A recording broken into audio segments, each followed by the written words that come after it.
Good afternoon and most welcome to 1209 of the series. And I will today read an article by the British scientist Anil Seth named Our Inner Universes.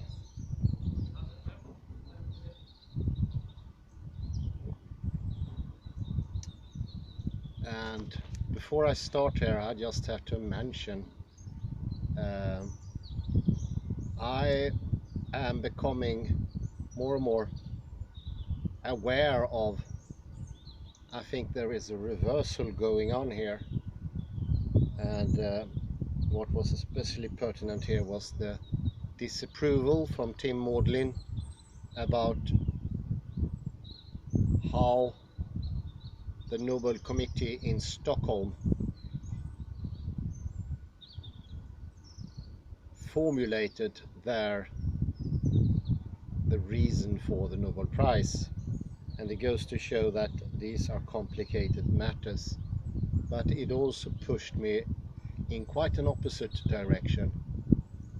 I realize that quantum mechanics is the real world, and maybe it's time to stop having the attitude of it's being incredibly weird.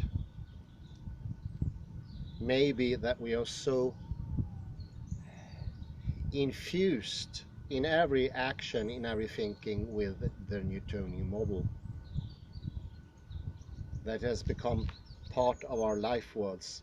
It is how we think today, or try to think.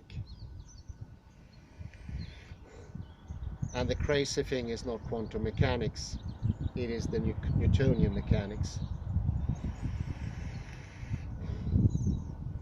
It is like one has to get one's proper intuitions back on place. It struck me here, one of those common thing is the idea of the body as a machine. One thing is to deny that the body is a machine, but in every aspect to deny it, it's much harder. And here you can see what a problem it is to understand quantum mechanics when you are infused with something else. Nobel Committee should not be blamed too hard, I think. But think about such a problem as whiplash I discussed with Jan Eiskens the other day. But we have an idea, if there is an impact somehow, a car crashes into a car in front of it, there will be a Newtonian effect that is actually called newtons. The force from the car will affect the bones in the neck, just like it were bricks. This is not the case. We know that for a very extended research in the matter. Many factors involved, but one of the most pertinent, important factors is whether the one being hit sees the car or not. The seeing of the car seemed to put something special to the system and severely worsening the condition, also in bone structure. But hear my words, bone structure. And think also of the idea that is, I would say, even older than Newtonian mechanics. And that is the idea that bones in the body are struts that build up the fleshy substance. That is not the case at all. We have not been evolved from a bony structure that then later became fleshy. You see how absolutely preposterous Newtonian physics is, but we are used to it. We are used to the absurdities. And one of my ideas with this lecture series is to see if some of these absurdities can be revealed, because I think not until they get revealed will they disappear or dissipate.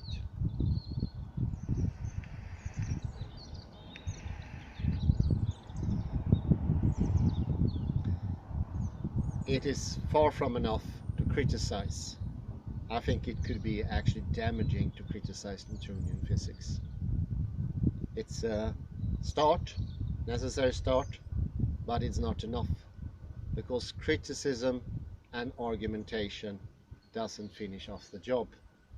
It just contradicts or says something is false.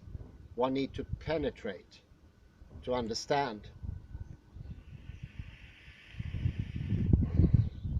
And then, when you realize it's crazy with Newtonian physics, then it happens, not before. But of course, it could be a start that someone says the Newtonian physics is crazy. It could be a start of an interest, but it's not enough. It needs to be understood.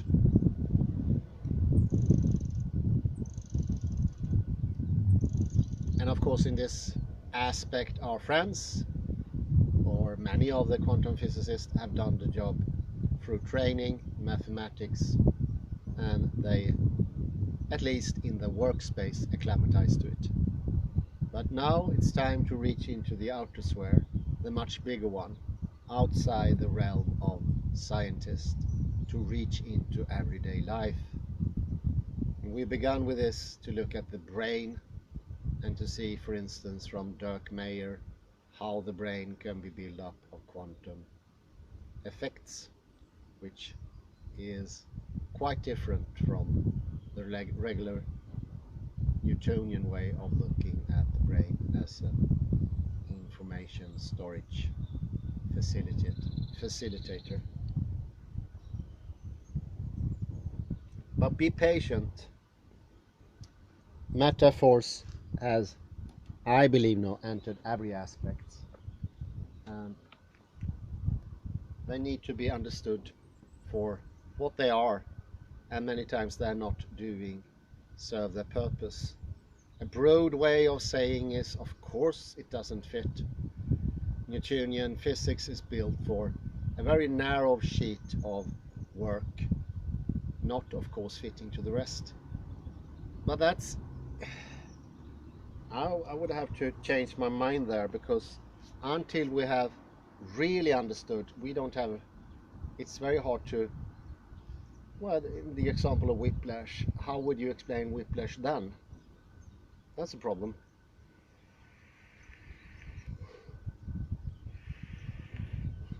Can't just stop explaining things. And in lieu of a better explanation, we automatically stick to the old one. My idea here, by putting quantum mechanics into the picture, there is a slow dissolvement, not criticism, and there is a deepening understanding, delving into the subject.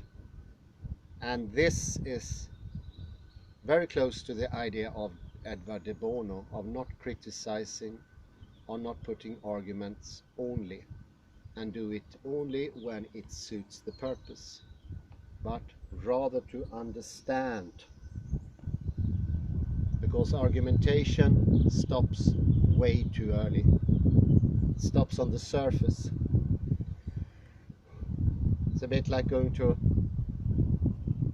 restaurant and say directly, I don't like this dish, without trying it.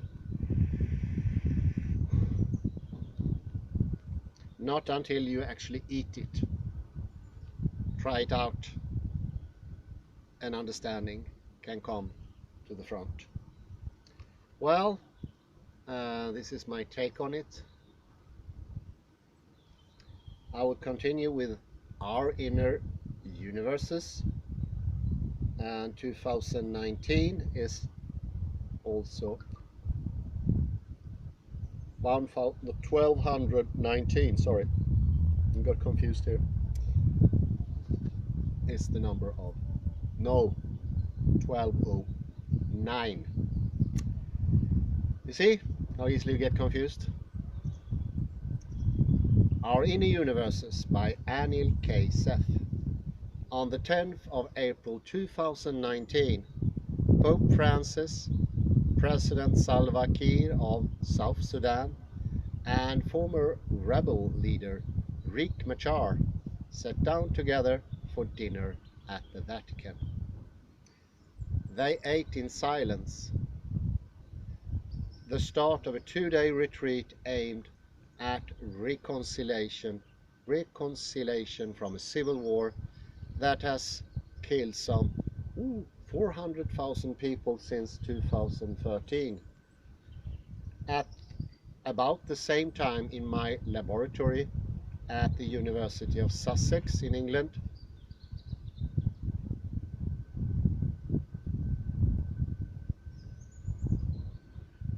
PhD student Alberto Mariola was putting the finishing touches on a new experiment in which volunteers experience being in a room that they believe is there, but that is not.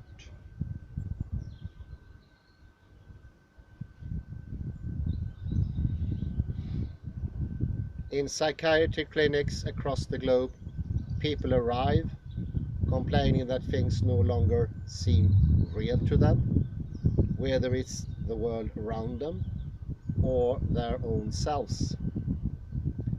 In the fractured societies in which we live, what is real and what is not seems to be increasingly up for grabs.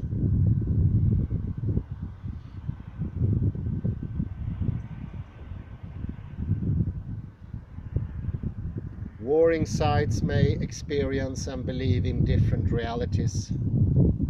Perhaps eating together in silence can help because it offers a small slice of reality that can be agreed on, a stable platform on which to build further understanding. We need not to look to war and psychosis to find radically different inner universes. In 2015, a badly exposed photograph of a dress tore across the internet, dividing the world into those who saw it as blue and black and those who saw it as white and gold.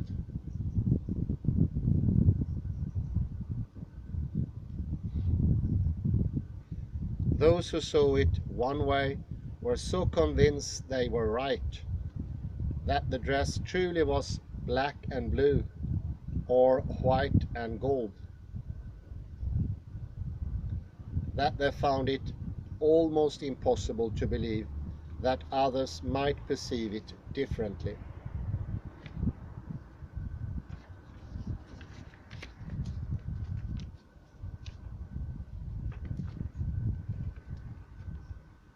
We all know that our perceptual systems are easy to fool.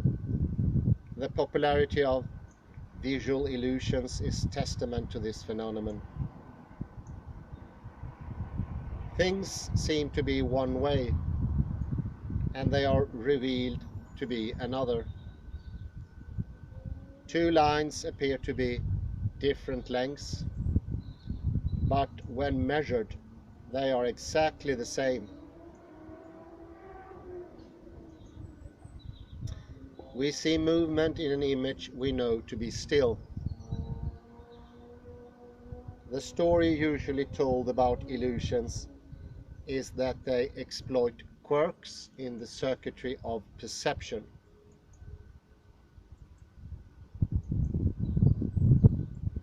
So that what we perceive deviates from what is there. Implicit in this story, however, is the assumption that a properly functioning perceptual system will render our consciousness things precisely as they are.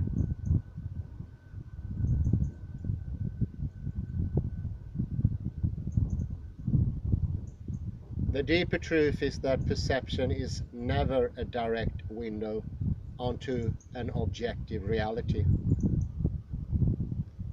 All our perceptions are active constructions, brain-based best guesses at the nature of a world that is forever obscured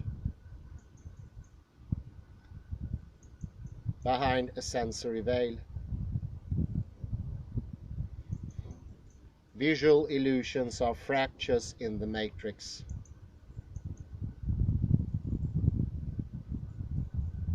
Fleeting glimpses into this deeper truth.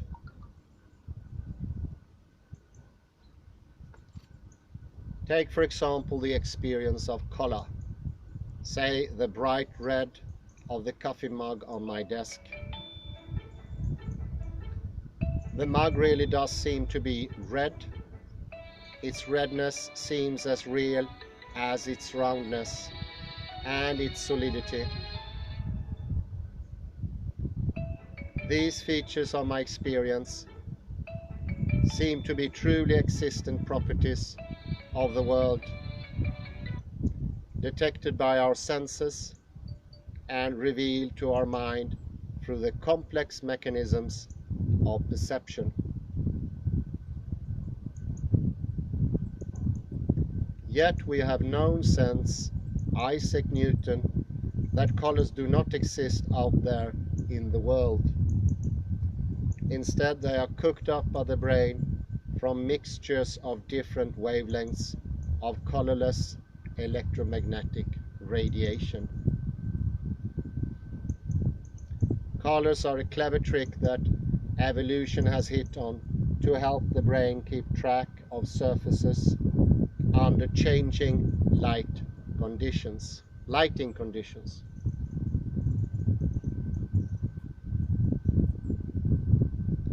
And we humans can sense only a tiny slice of the full electromagnetic spectrum, nestled between the lows of infrared and the highs of ultraviolet. Every color we perceive, every part of the totality of each of our visual worlds, comes from this thin slice of reality.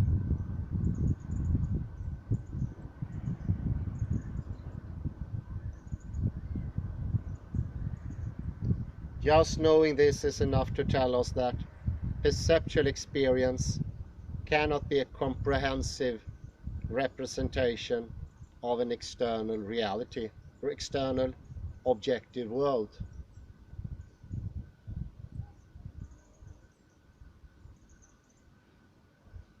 It is both less than that and more than that.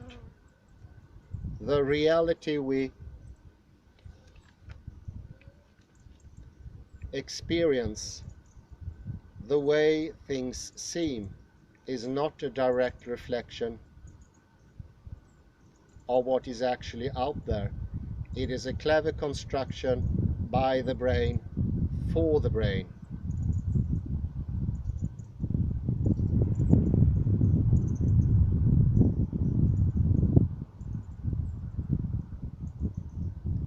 And if my brain is different from your brain, my reality may be different from yours too. The predictive brain.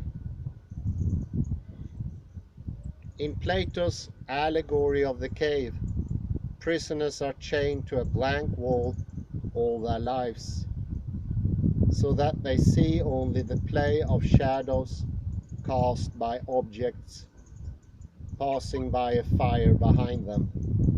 And they give the shadows names, because for them the shadows are what is real. 1,000 years later, but still 1,000 years ago,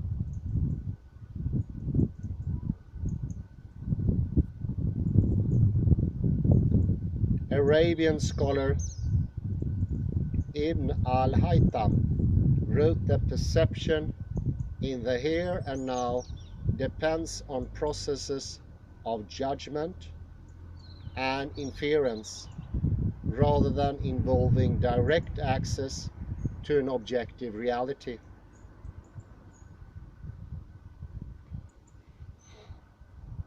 Hundreds of years later, again, Immanuel Kant realized that the chaos of unrestricted sensory data would always remain meaningless without being given structure by pre-existing conceptions or beliefs, which for him included a priori frameworks such as space and time. Kant's term noumenon refers to a thing in itself, Ding an sich, an objective reality that always will be inaccessible for human perception.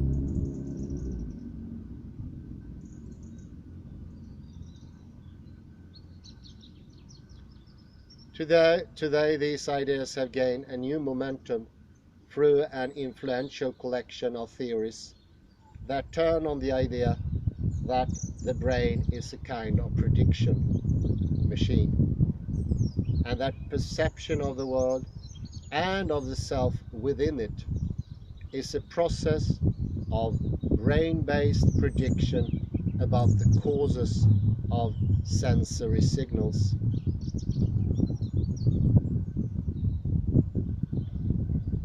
These new theories are usually traced to German physicist and physiologist Hermann von Helmholtz, who in the late 19th century proposed that perception is a process of unconscious inference.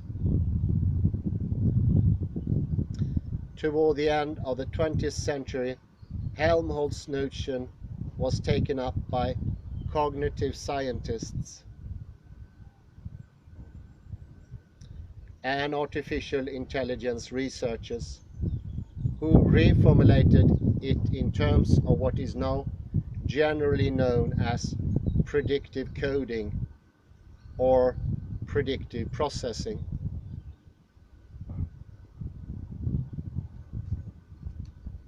The central idea of predictive perception is that the brain is attempting to figure out what is out there in the world, or in here,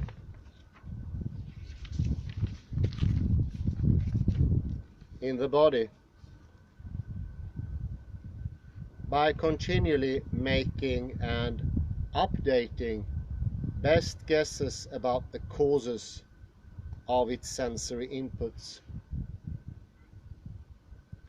It forms these best guesses by combining prior expectations or beliefs about the world together with incoming sensory data in a way that takes into account how reliable the sensory signals are.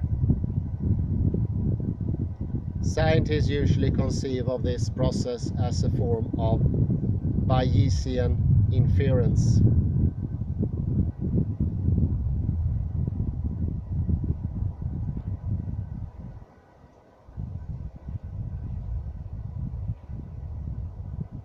A framework that specifies how to update beliefs or best guesses with new data when both are laden with uncertainty.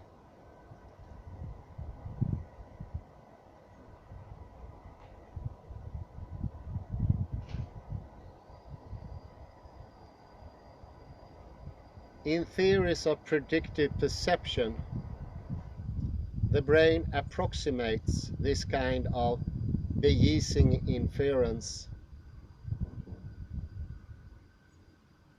by continually generating predictions about sensory signals and comparing these notions with the sensory signals that arrive at the eyes and the ears and the nose and the fingertips and all the other sensory surfaces on the outside and inside of the body.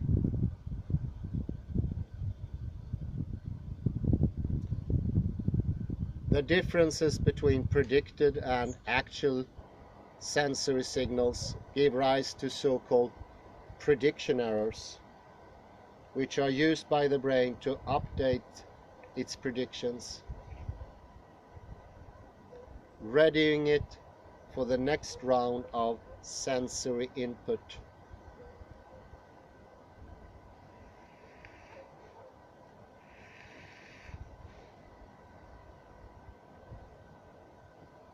By striving to minimize sensory prediction errors everywhere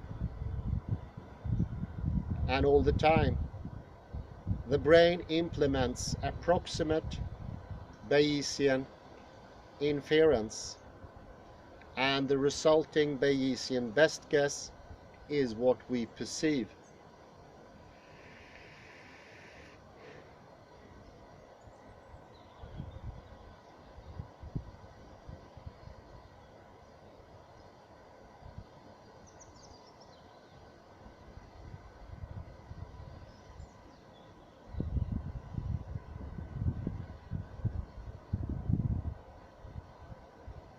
To understand how dramatically this perspective shifts our intuitions about the neurological basis of perception, it is helpful to think in terms of bottom-up and top-down directions of signal flow in the brain.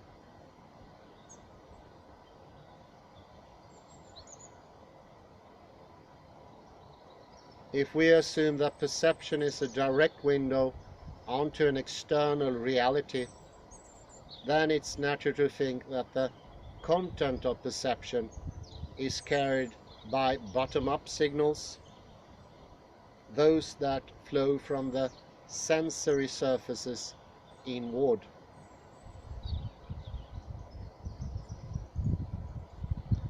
Top-down signals might contextualize or finesse what is perceived, but nothing more. Call this the how things seem view, because it seems as if the world is revealing itself to us directly through our senses.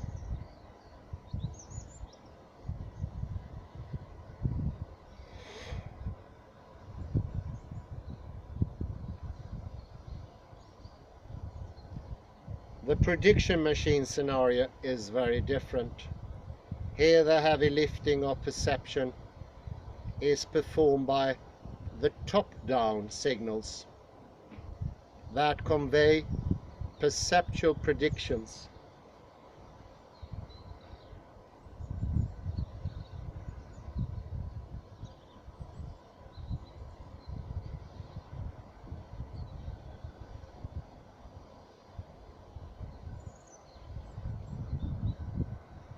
With the bottom-up sensory flow serving only to calibrate these predictions, keeping them yoked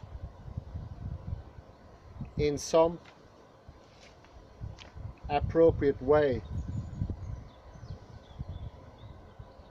to the causes in the world. In this view, our perceptions come from the inside just as much as, if not more, than from the outside in.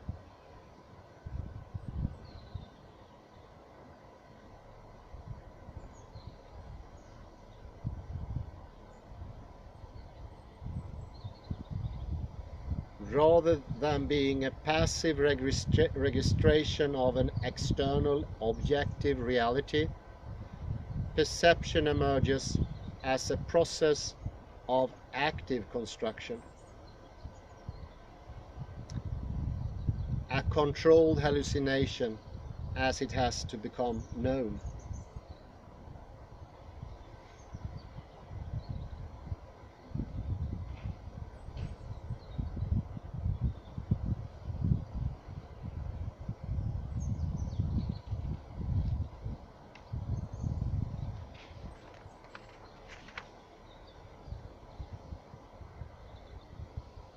So here's a depiction of the idea. The classical model, nota bene, don't forget that, it's a classical model. And now you will see how much sense it makes. And let's also see if we can sort of lightening that stern.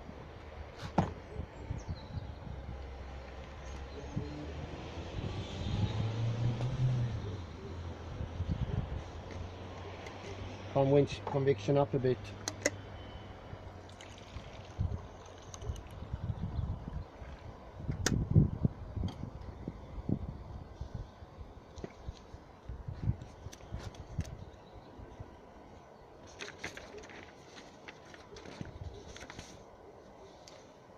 So, classical view of perception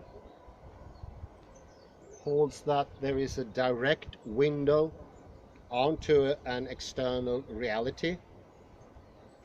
Sensory signals flow from the bottom up, entering the brain through receptors in our eyes, our ears, nose, tongue, and skin to reveal the outside world to us as it is. Top-down signals within the brain serve only to finesse what is perceived. In the prediction machine view of perception, green panel right, it's the other depiction, sorry. In contrast, perceptual content is carried by top-down predictions made by the brain based on prior experience.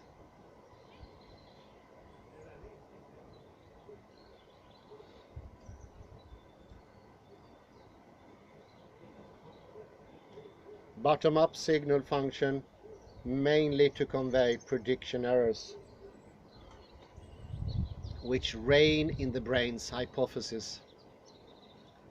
Perception is thus a controlled hallucination in this model.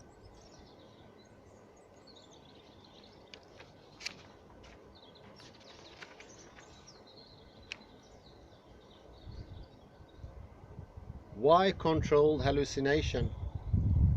People tend to think of hallucination as a kind of false perception. In clear contrast to veridical, true to reality, normal perception.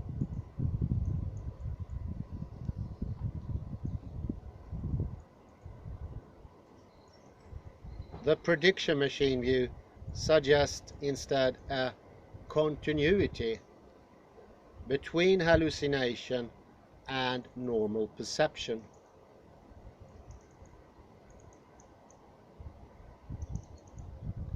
Both depend on an interaction between top-down, brain-based predictions and bottom-up sensory data. But during hallucinations, sensory signals no longer keep these top-down predictions appropriately tied to their causes in the world.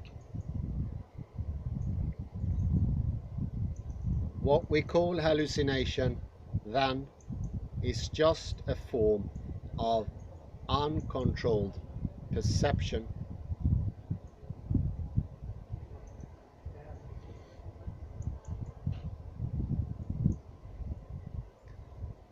What we call hallucination is then just a form of uncontrolled perception. Something to be remembered. Just as normal perception is a controlled form of hallucination.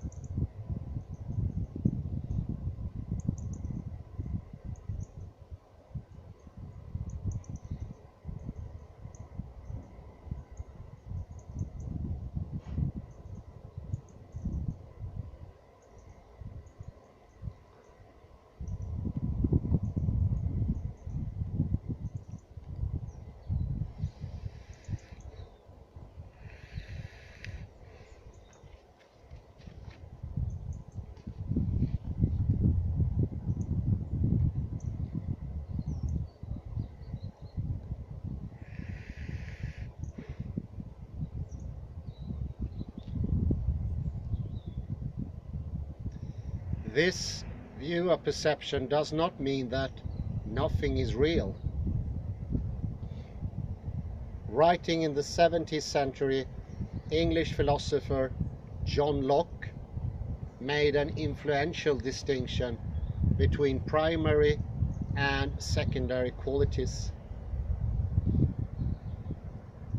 Primary qualities of an object, such as solidity and occupancy of space, exist independently of a perceiver.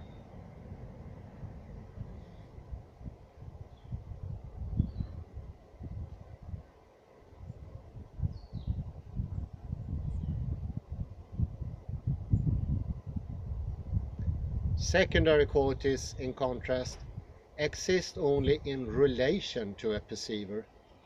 Color is a good example.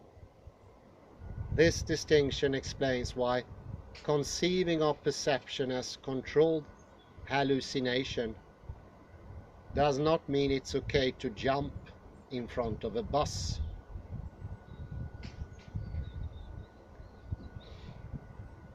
This bus has primary qualities of solidity and space occupancy that exist independently of our perceptual machinery.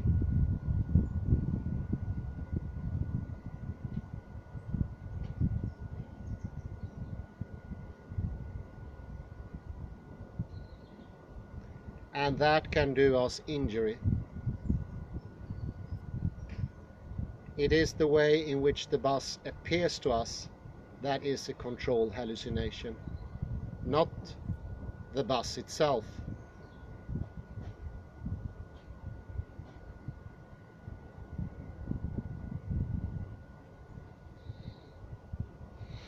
Tripping in the lab. A growing body of evidence supports the idea that perception is a controlled hallucination, at least in its broad outlines.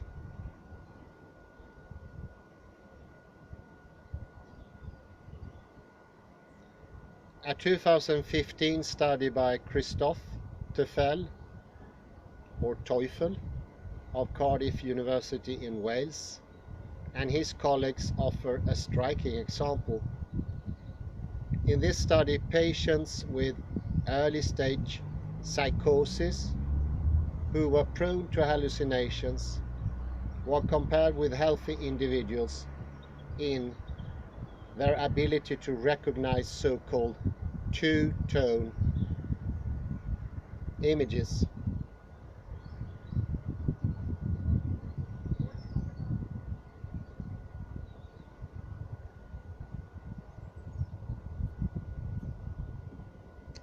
And here is actually no depiction because of copyright reasons. One photograph is a sample of a two-tone image. All you will see is black and white splotches.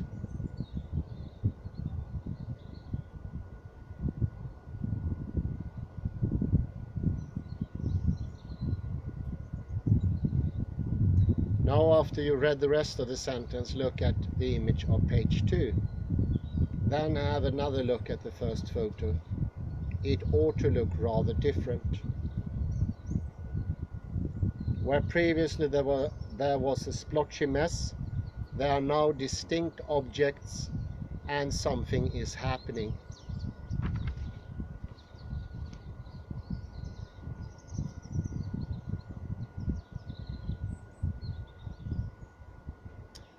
What is remarkable here in this exercise is that in your second examination of the photo, the sensory signals arriving at your eyes have not changed at all from the first time you saw it.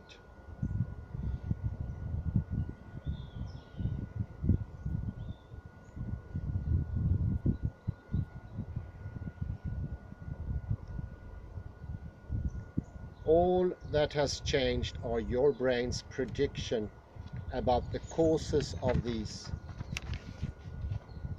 sensory signals. You have acquired a new high-level perceptual expectation, and this is what changes what you consciously see.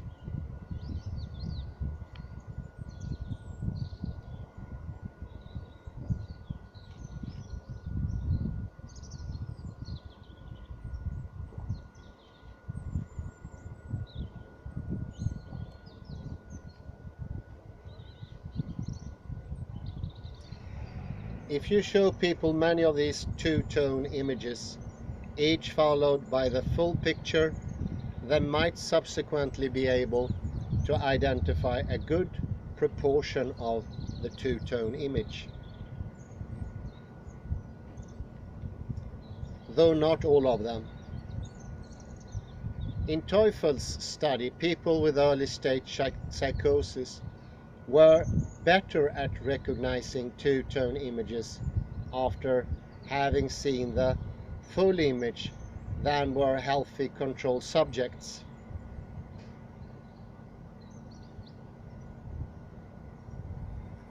In other words, being hallucination prone went along with perceptual priors having a stronger effect on perception.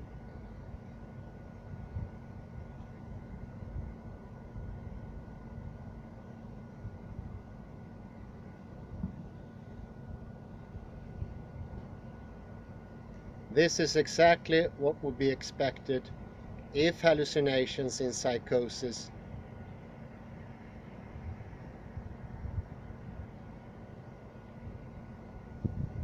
depended on an overweighting of perceptual priors so that they overwhelmed the sensory prediction errors, unmooring perceptual best guesses from the causes in the world.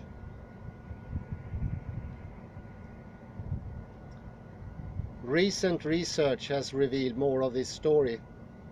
Phil Collette of Yale University and his colleagues paired lights and sounds in a simple design to engender expectations among their study subjects of whether or not a light would appear on a given experimental trial. They combined this design with brain imaging to uncover some of the brain regions implicated in predictive perception. When they looked at the data, Corlett and his team were able to identify regions such as the superior temporal sulcus, deep in the temporal lobe of the cortex, that were specifically associated with top-down predictions about auditory sensations.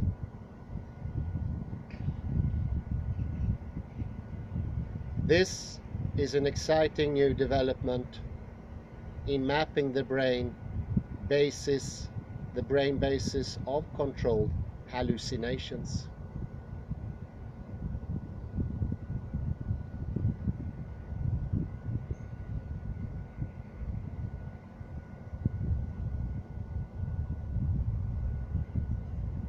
In my lab, we have taken a different approach to exploring the nature of perception and hallucination. Rather than looking into the brain directly, we decide to simulate the influence of overactive perceptual priors using a unique virtual reality setup masterminded by our resident Viruguru Keisuke Suzuki. We call it, with tongue firmly in cheek, the hallucination machine.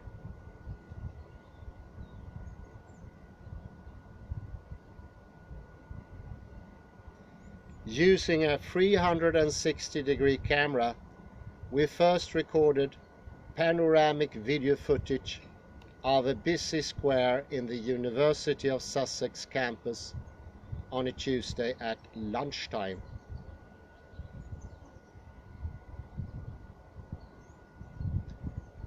We then processed the footage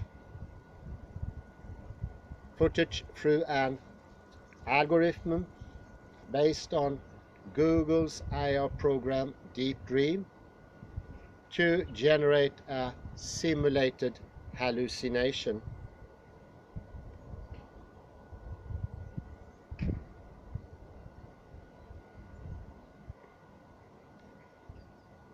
What happens is that the algorithm takes a so-called neural network, one of the workhorses of AI, and runs it backwards.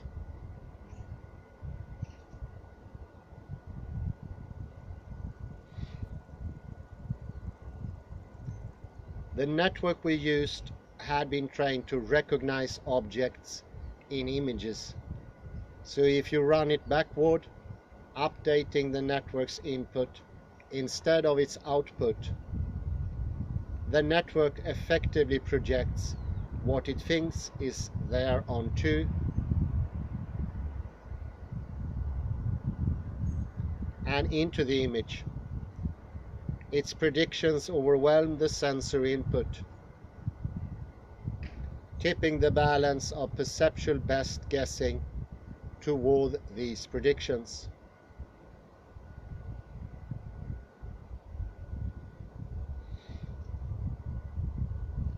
Our particular network was good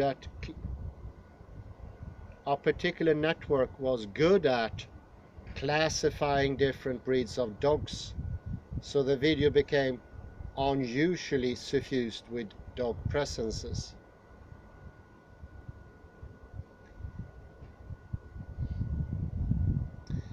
Many people who have viewed the processed footage through the VR headset have commented that the experience is rather reminiscent not of the hallucinations of psychosis, but of the exuberant phenomenology of psychedelic trips.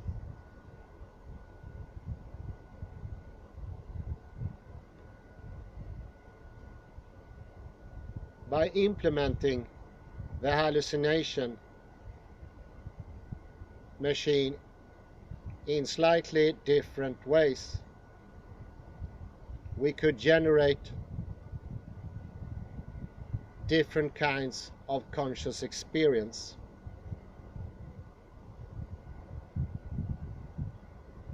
For example, running the neural network backward from one of its middle layers rather than from the output layer leads to hallucinations of the object parts rather than whole objects.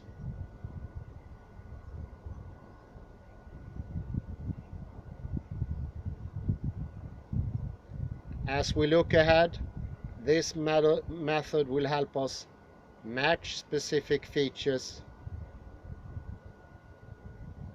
of the computational architecture of predictive perception to specific aspects of what experiences of hallucinations are like. And by understanding hallucinations better,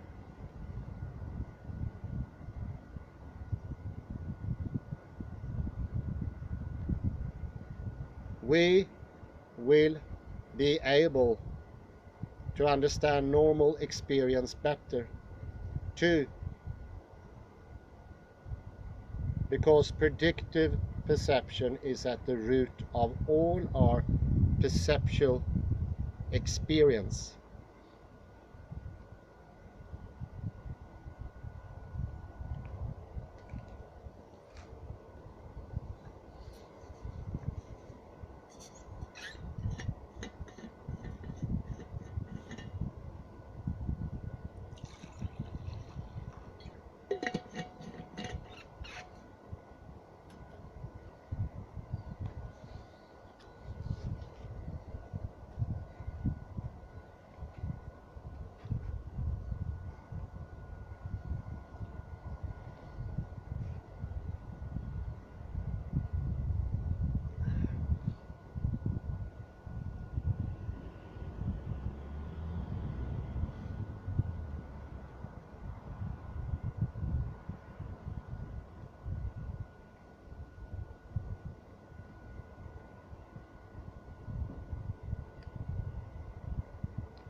By implementing the hallucination machine in slightly different ways, we could generate different kinds of conscious experience.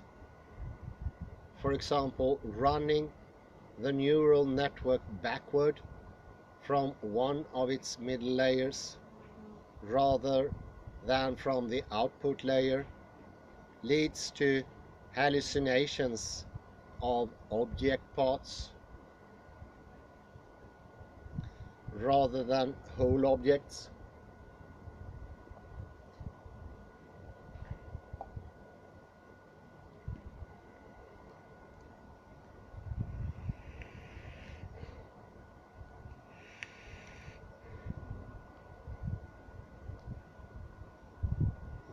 As we look ahead, this method will help us match specific features of the computational architecture of predictive perception to specific aspects of what experiences of hallucinations are like.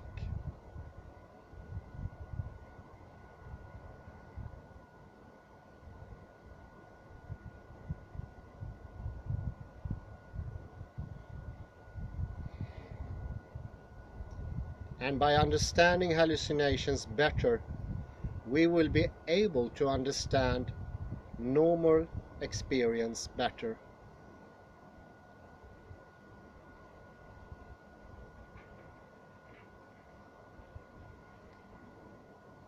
Two, because predictive perception is at the root of all our perceptual experience.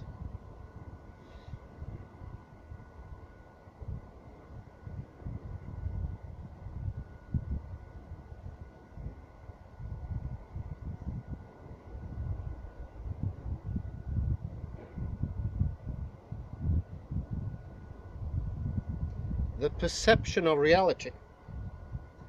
Although the hallucination machine is undoubtedly trippy, people who experience it are fully aware that what they are experiencing is not real. Indeed, despite rapid advances in VR technology and computer graphics, no current virtual reality setup delivers an experience that is sufficiently convincing to be indistinguishable from reality.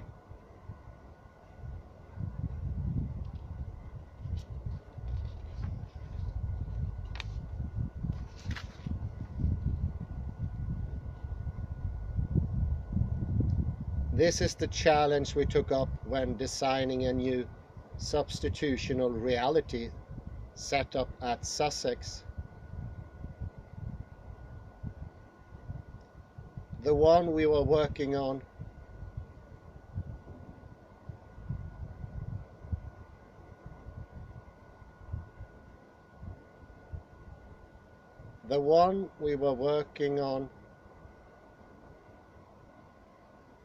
when Pope Francis convened the retreat with Salva Kiir and Riek Machar.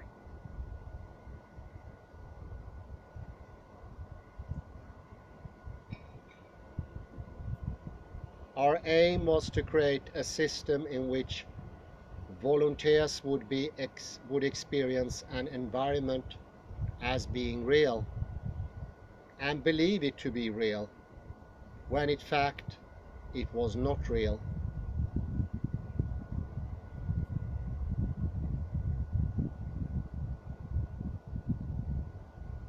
The basic idea is simple.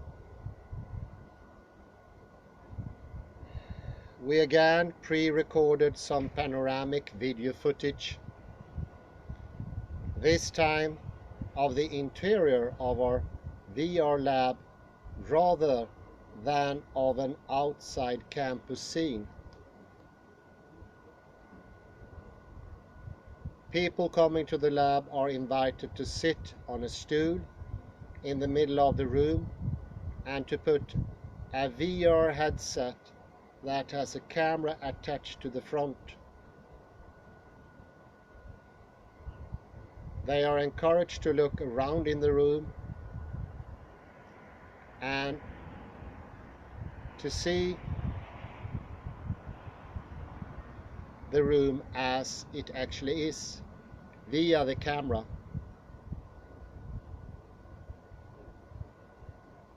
But at some point, without telling them, we switch the feed so that the headset now displays the not live real world scene, but rather the pre-recorded panoramic video.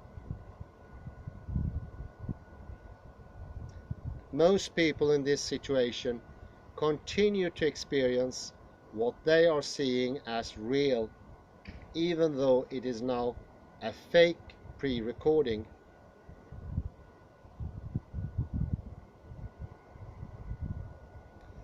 This is actually extremely tricky to pull off in practice. It requires careful color balancing and alignment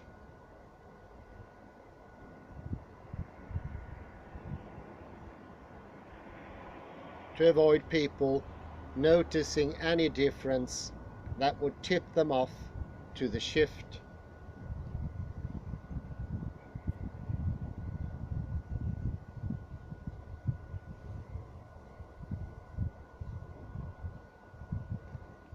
I find this result fascinating because it shows us that it is possible to have people experience an unreal environment as being fully real.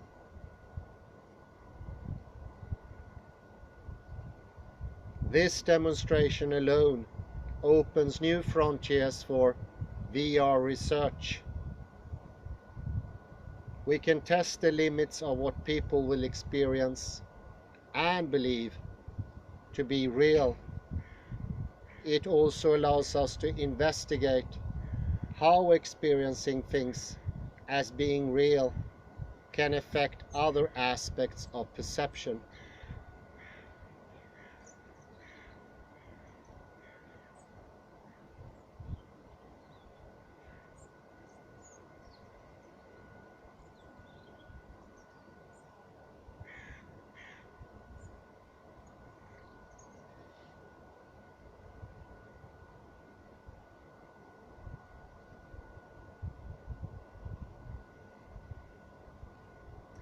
Right now we are running an experiment to find out whether people are worse at detecting unexpected changes in the room when they believe that what they are experiencing is real.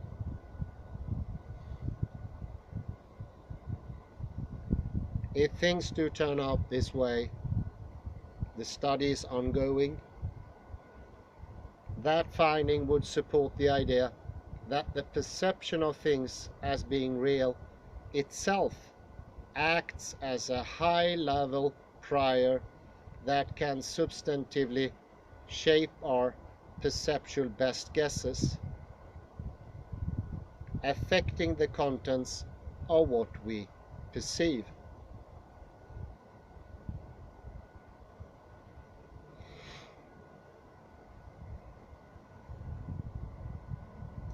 The reality of reality.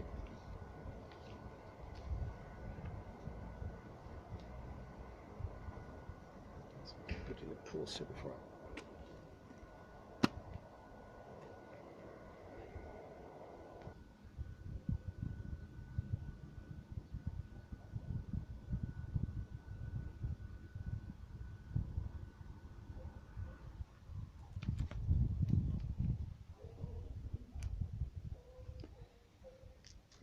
The idea that the world of experience might not be real as an enduring trope of philosophy and science fiction, as well of late night pub discussions. Neo in the Matrix takes the red pill and Morpheus shows him how what he thought was real is an elaborate simulation. While the real Neo lies prone in a human body form, a brain in a vat power source for a dystopian artificial intelligence. Philosopher Nick Bostrom at the University of Oxford has famously argued, based largely on statistics, that we are likely to be living inside a computer simulation created in a post-human age.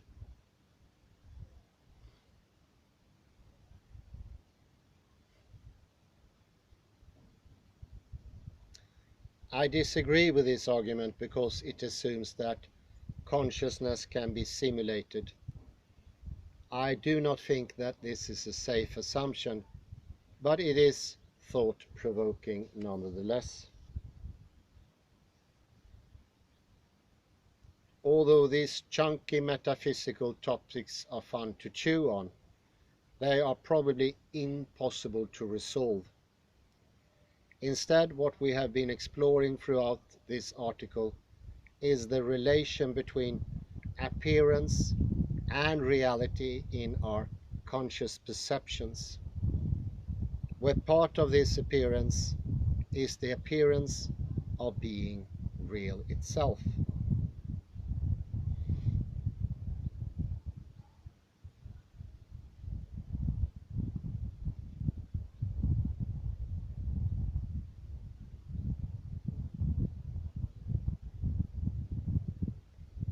The central idea here is that perception is a process of active interpretation geared toward adaptive interaction with the world through the body rather than a recreation of the world within the mind.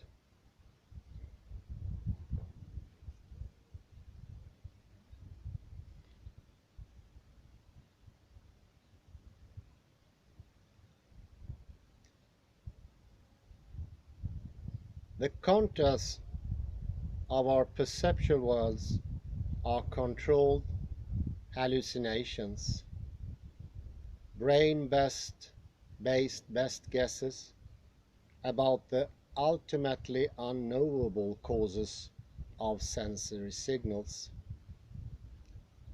And for most of us, most of the time, these controlled hallucinations are experienced as real.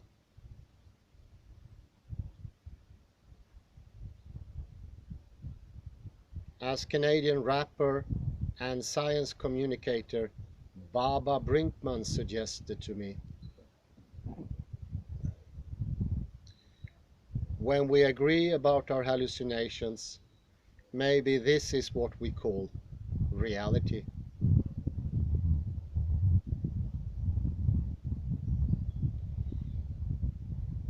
But we do not always agree, and we do not always experience things as real.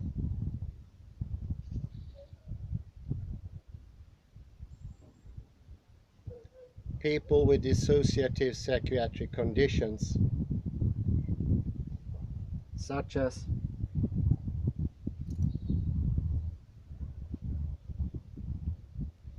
derealization or depersonalization syndrome, report that their perceptual worlds, even their own selves, lack a sense of reality.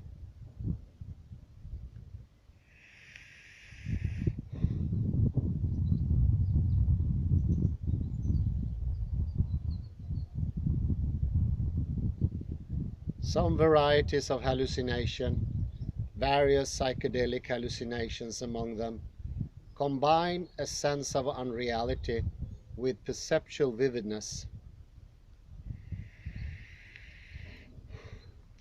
as does lucid dreaming. People with synesthesia consistently have additional sensory experiences such as perceiving colors when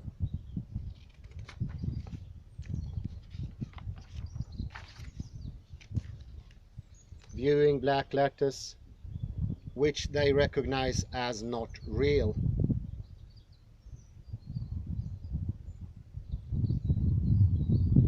Even with normal perception, if you look directly at the sun, I did now, you will experience the subsequent retinal afterimage as not being real.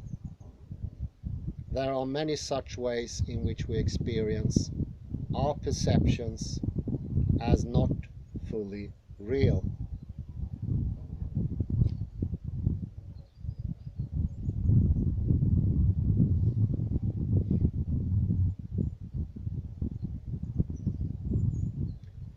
What this means to me is that the property of realness that attends most of our perceptions should not be taken for granted. It is another aspect of the way our brain settles on its Bayesian best guesses about its sensory causes. One might therefore ask what purpose it serves.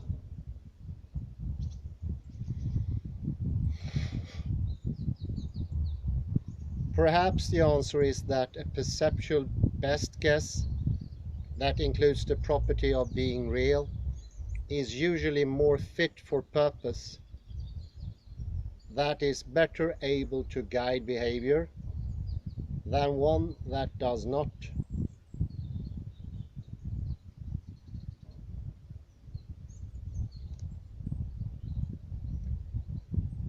We will behave more appropriately with respect to a coffee cup, an approaching bus, or our partner's mental state when we experience it as really existing.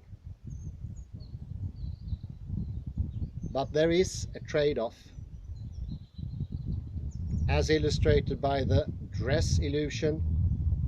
When we experience things as being real, we are less able to appreciate that our perceptual worlds may differ from those of others.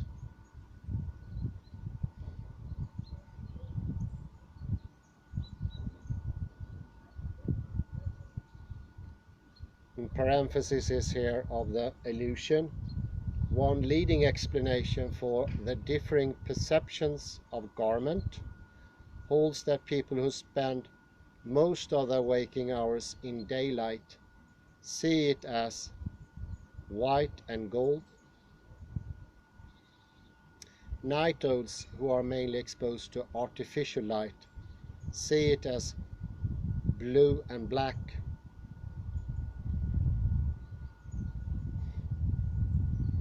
And even if these differences start out small, they can become entrenched and reinforced as we proceed to harvest information differently, selecting sensory data that are best aligned with our individual emerging models of the world, and then updating our perception models based on these biased data.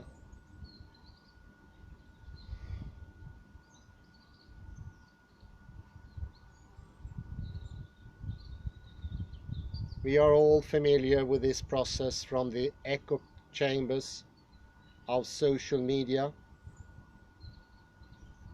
and the newspapers we choose to read. I'm suggesting that the same principles apply also at a deeper level, underneath our socio-political beliefs, right down to the fabric of our perceptual realities.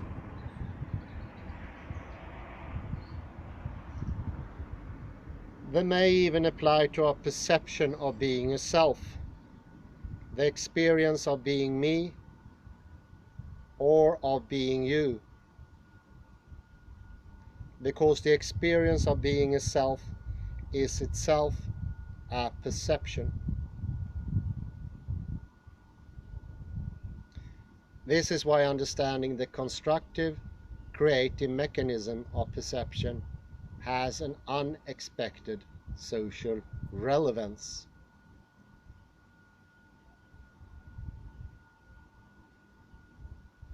Perhaps once we can better appreciate the diversity of experience realities scattered among the billions of perceiving brains on this planet, we will find new platforms on which to build a shared understanding and a better future, whether between sides in a civil war, followers of different political parties, or two people sharing a house and faced with washing the dishes.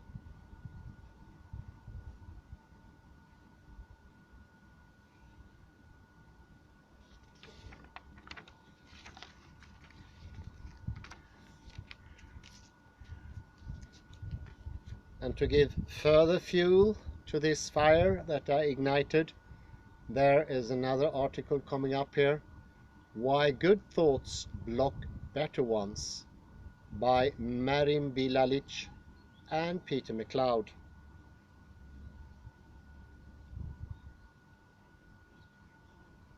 In a classic 1942 experiment, American psychologist Abraham Luchin asked volunteers to do some basic math by picturing water jugs in their mind.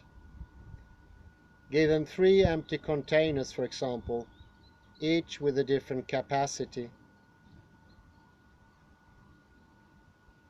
21 liters, 127 and 3 units of water, the participants had to figure out how to transfer liquid between the container to measure out precisely 100 units.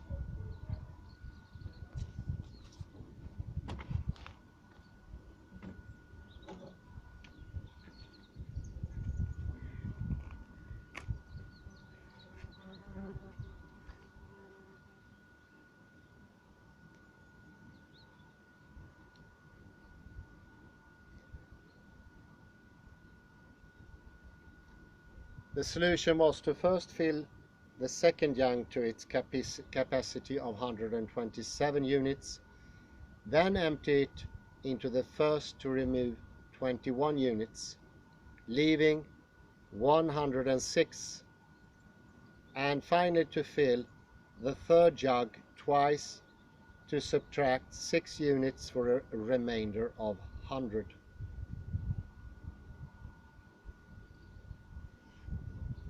Lutyens presented his volunteers with several more problems that could be solved with essentially the same 3 steps. They made quick work of them. Yet when he gave them a problem with a simpler, faster solution than the previous tasks, they failed to see it.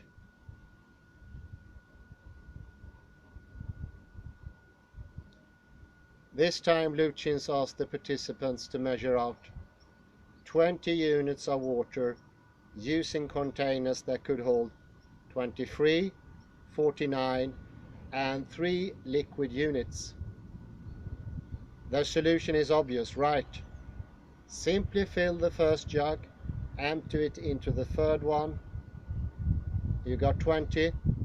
Yet many people in Lutyens' experiment persisted to solve the easier problem the old way, emptying the second container into the first and then into the third twice. 49 minus 23 minus 3 minus 3 equals 20.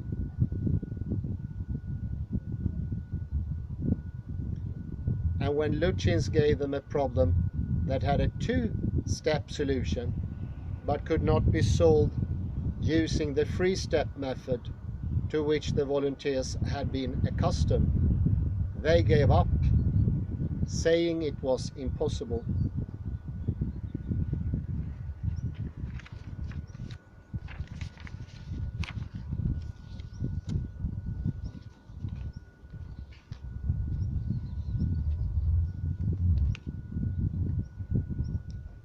The water jug experiment is one of the most famous examples of the Einstellung effect, the human brain's dogged tendency to stick with a familiar solution to a problem. The one that first comes to mind, and to ignore alternatives. Often this type of thinking is a useful heuristic.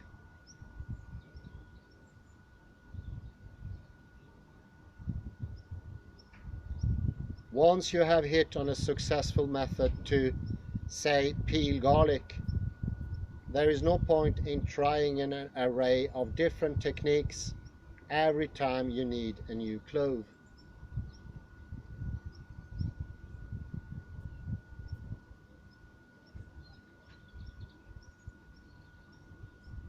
The trouble with this cognitive shortcut, however, is that it sometimes blinds people to more efficient or appropriate solutions than the ones they already know. Building on Luchin's early work, psychologists replicated the Einstellung effect in many different laboratory studies, with both novices and experts exercising a range of mental abilities. But exactly how and why it happened was never clear. Recently, by recording the eye movements of highly skilled chess players, we have solved the mystery.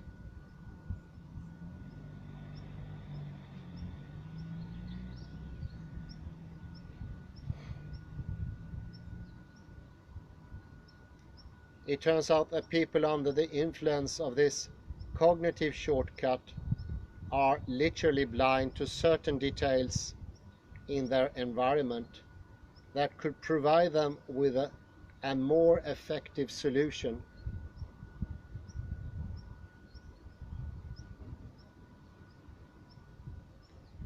Neuro research also suggests that many different cognitive biases discovered by psychologists over the years, those in the courtroom and the hospital for instance, are in fact variations of the Einstellung effect.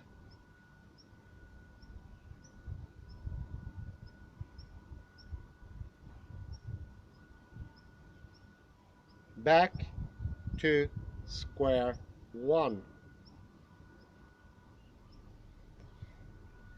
Since at least the early 1990s, psychologists have studied the Einstellung effect by recruiting chess players of varying skill levels, from amateur to grandmasters. In such experiments, researchers have presented players with specific arrangements of chess pieces on virtual chessboards and asked them to achieve a checkmate in as few moves as possible.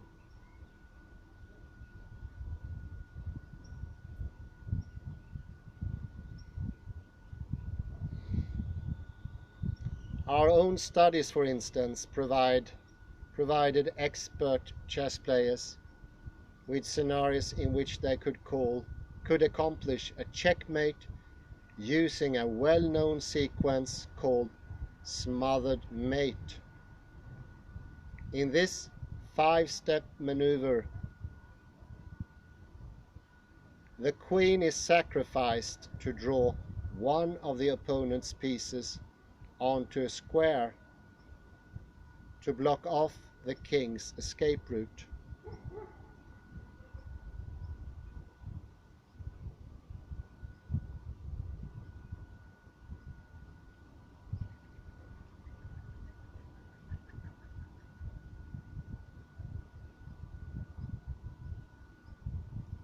The players also had the option to checkmate the king in just 3 moves, with a much less familiar sequence. As in Luchin's water jug studies, most of the players failed to find the more efficient solution.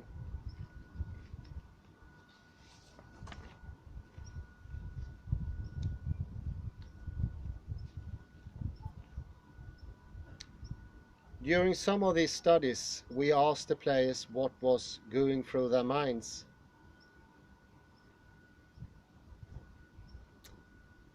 They said that they have found the smothered mate solution and insisted they were searching for a shorter one, to no avail.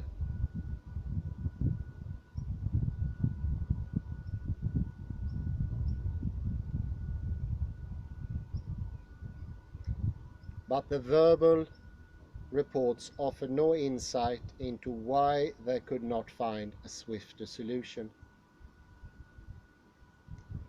In 2007, we decided to try something a little more objective, tracking eye movements with an infrared camera.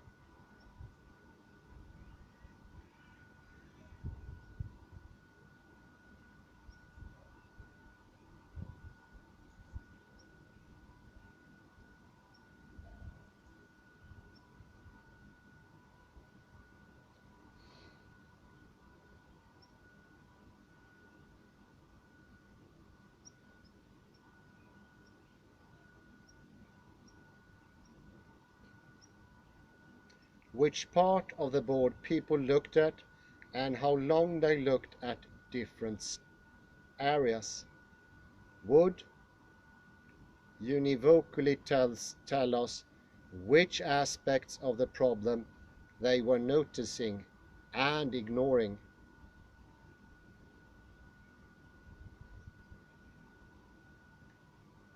In this experiment, we followed the gaze of 5 expert chess players as they examined a board that could be solved either with a longer, smoothed mate maneuver or with a shorter 3-move sequence.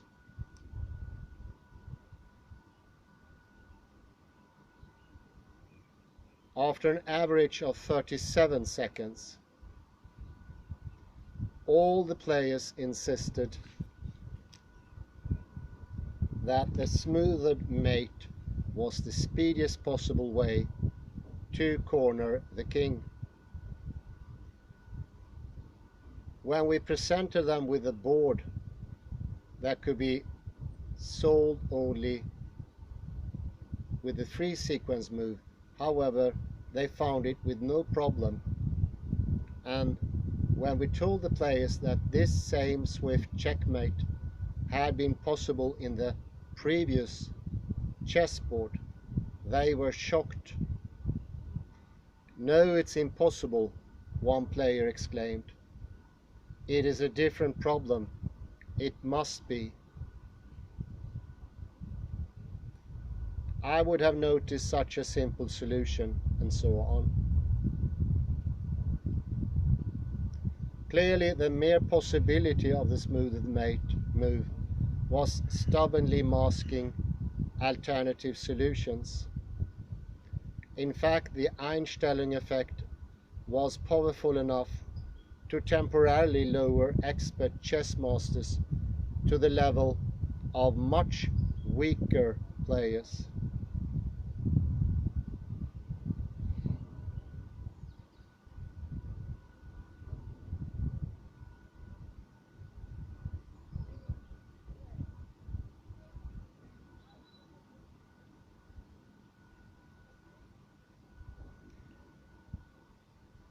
The infrared camera revealed that even when the players said they were looking for a faster solution, and indeed believed they were doing so, they did not actually shift their gaze away from the squares that they had already identified as part of the smothered mate move. In contrast, when presented with a one-solution chessboard, players initially looked at the squares and pieces important for the smothered mate, and once they realized it would not work, directed their attention toward other squares and soon hit on a shorter solution.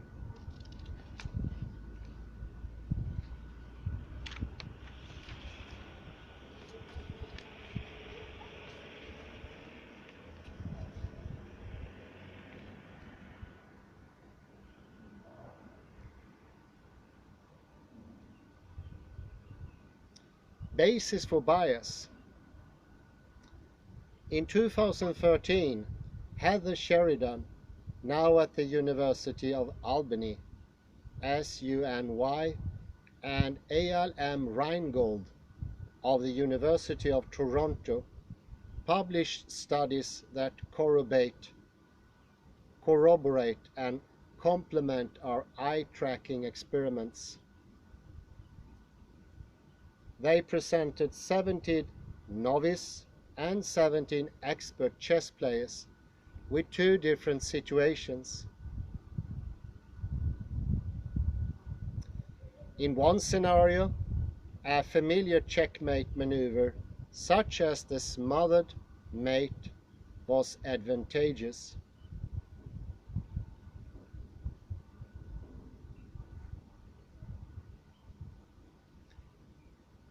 But a second best to a distinct and less obvious solution. In the second situation, the more familiar sequence would be a clear blunder. As in our experiments, once amateurs and master chess players locked onto the helpful familiar maneuver, their eyes rarely drifted to squares that would clue them into the better solution.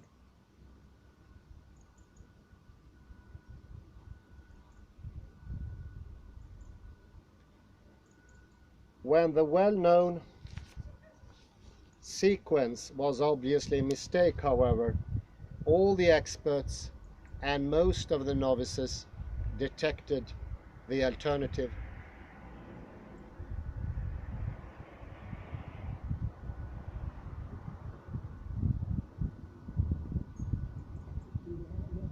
The Einstellung effect is by no means limited to controlled experiments in the lab or even to mentally challenging games like chess.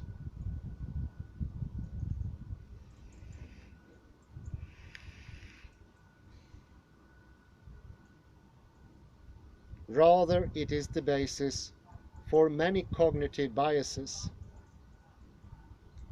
English philosopher, scientist and essayist Francis Bacon was especially eloquent about one of the most common forms of cognitive bias in his 1620 book Novum Organum. The human understanding, when it has once adopted an opinion,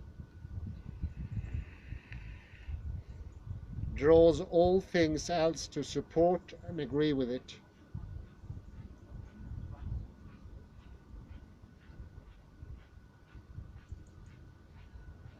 And though there be a greater number and weight on instances to be found on the other side, yet these is either neglects or despises, or else by some distinction sets aside and rejects.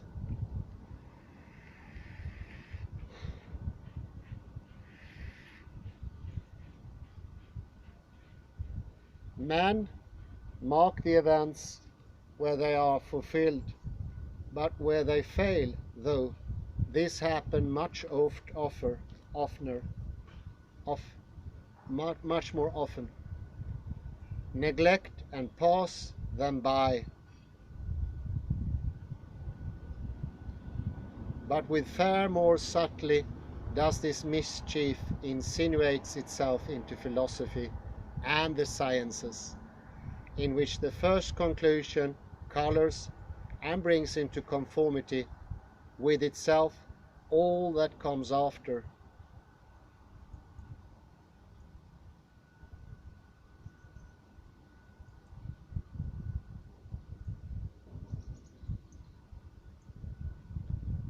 In the 1960s, English psychologist Peter Wason gave this particular bias a name, confirmation bias.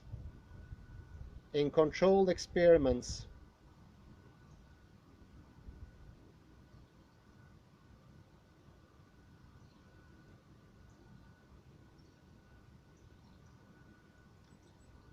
in controlled experiments, he demonstrated that even when people attempt to test theories in an objective way, they tend to seek evidence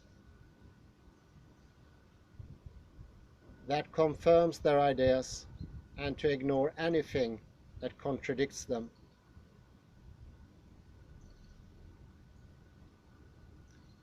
In The Mismeasure of Man, for example, Stephen Jay Gould, previously mentioned, of Harvard University, reanalyzed data cited by researchers trying to estimate the relative intelligence of different racial groups, social classes, and sexes by measuring the volumes of their skulls or weighing their brains, on the assumption that intelligence was correlated with brain size.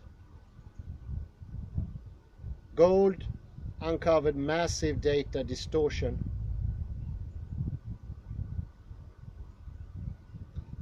On discovering that French brains were on average smaller than the German counterparts, French neurologist Paul Broca explained away the discrepancy as a result of the difference in an average body size between citizens of these two nations.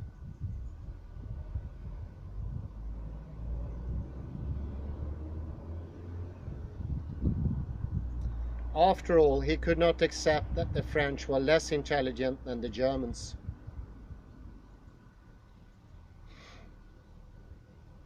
Yet, when he found that women's brains were smaller than those in men's noggins,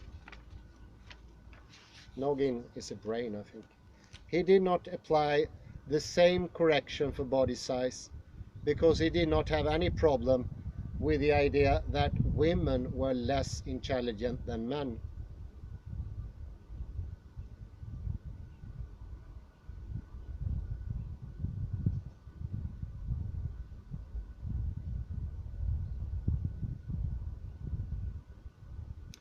Somewhat surprisingly, Gould concluded that Broca and others like him were not as reprehensible as we might think.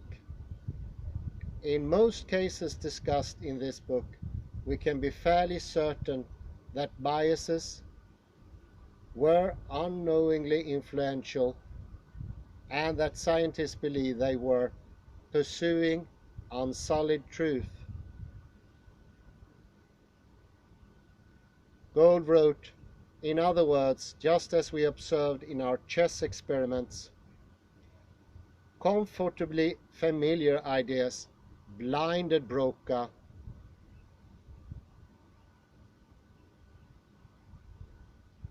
and his contemporaries to the errors in their reasoning. Here is the real danger of the Einstellung effect. We may believe that we are thinking in an open-minded way, completely unaware that our brain is selectively directing attention away from aspects of our environment that could inspire new thoughts.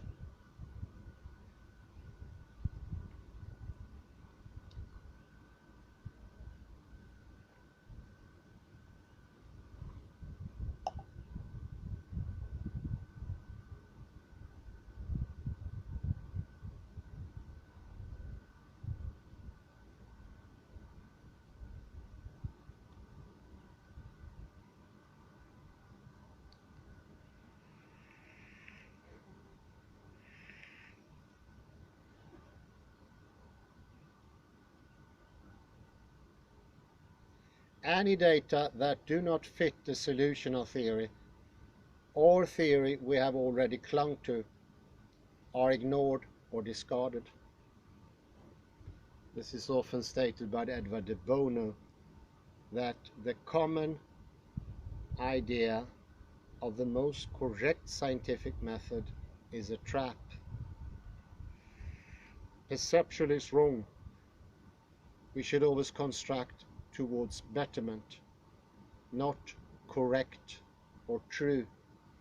It leads us more into this incredible Einstein effect problem. It makes us weak.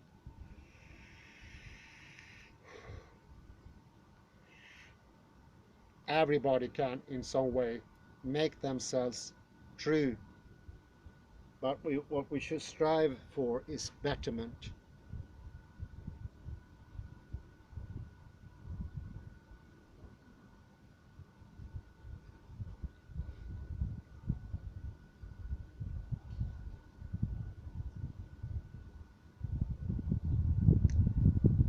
The surreptitious nature of confirmation bias has unfortunate consequences in everyday life, as documented in studies on decision making among doctors and juries. In a review of errors in medical thought, physician Jerome Groopman noted that in most cases of misdiagnosis, the doctors didn't stumble because of their ignorance of clinical facts. Rather, they misdiagnosed because they fell into cognitive traps.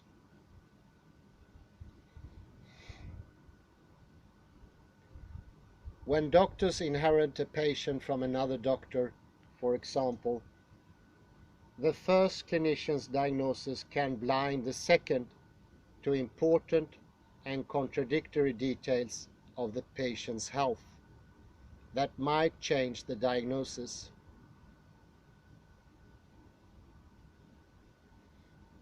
It is easy to just accept the diagnosis, the solution that is already in front of them,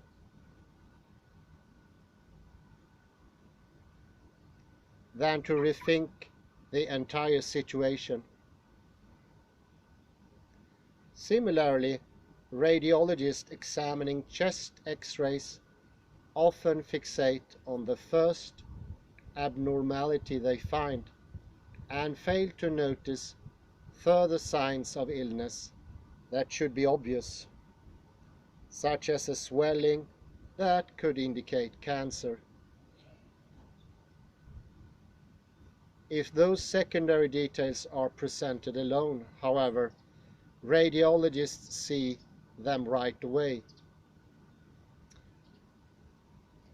Related studies have revealed that jurors begin to decide whether someone is innocent or guilty long before the evidence has been presented. In turn, their initial impressions of defendant change how they weigh subsequent evidence. Even their memory of evidence they saw before.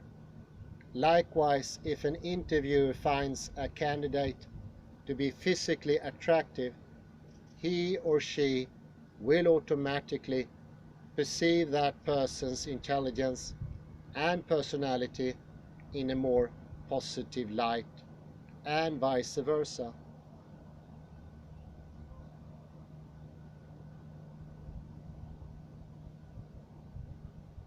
These biases, too, are driven by the Einstein effect. It is easier to make a decision about someone if one maintains a consistent view of that person rather than sorting through contradictory evidence. Can we learn to resist the Einstein effect? Perhaps. In our chess experiments and the follow-up experiments by Sheridan and Reingold, some exceptionally skilled experts, such as grandmasters, did in fact spot the less obvious optimal solution, even when a slower but more familiar sequence of moves was possible.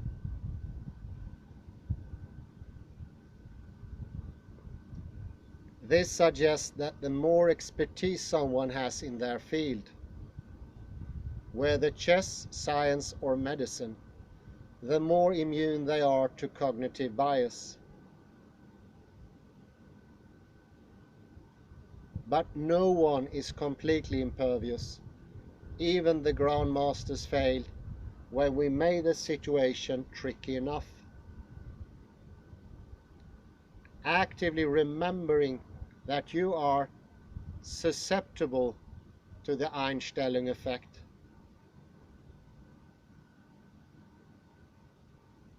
is another way to counteract it.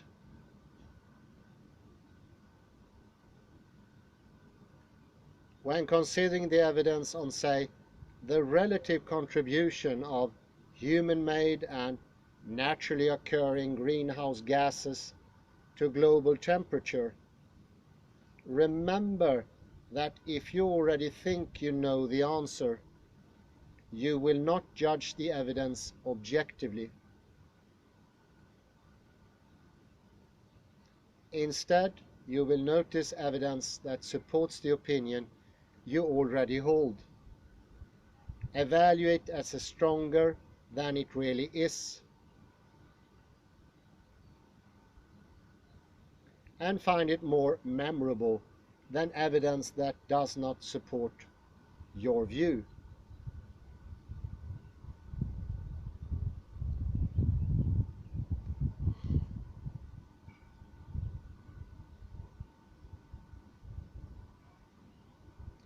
We must try to learn to accept our errors if we sincerely want to improve our ideas.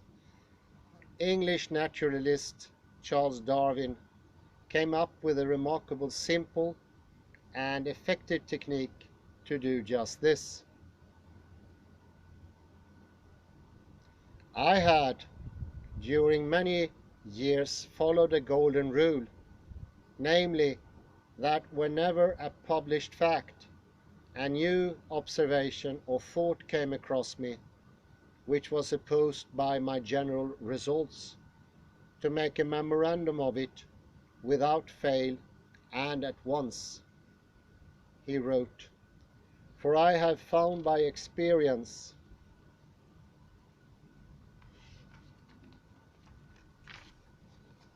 that such facts and thoughts were far more apt to escape from memory than favorable ones." How very true. Very wise by a person who was a genius. But he also led to some bias in perception. I would say I come to think about two things. The couples Connable and how they show that the idea that the body is out there or the world is out there makes us stuck to a body map, and this body map is prone to give us errors, to give us problems with our movement, to make us less agile, to make us uncomfortable, discoordinated, and, as Frederick Matthias Alexander called it, misuse ourselves. There is an incredible risk in this paradigm we are currently in. And it says, make your own truth, find your own truth. That will further the perceptual error of thinking that what you decide as truth is reality. It will make you stop trying preemptively, too early. It will make you intellectually lazy, and it will give the idea that the world is static, well, you can imagine how much that will diminish creativity, how much that will diminish what we do of the world. And it's not very hard to see that this passive mental attitude, pointed out from two different directions by Anil Seth and the authors Maryam Bilyalik and Peter McLeod, is that it points to a fixation. Anil Seth showed that if you're too fixated in what you're going to see, you won't see it. There is a bias lying here, and this bias, I would say, is classical physics. And people today in schools and educational systems are encouraged to find out, make your own world, conclude what is true, figure it out, probe it. This is technological thinking, and it's good in some instances, but it also has certain quite fundamental disadvantages. One is that it stops the ball from rolling. Nothing will happen.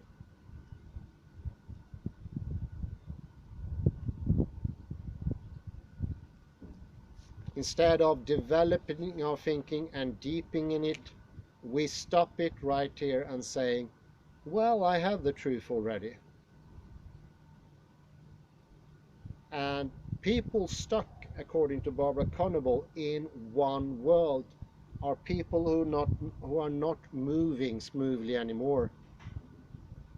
The body map, if it becomes too stable, static, it doesn't lend itself to movement.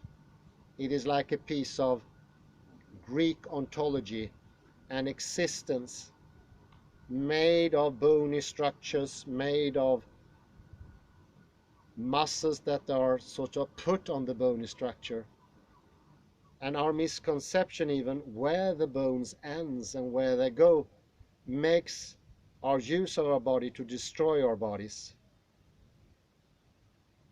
And we become non-embodied in the process.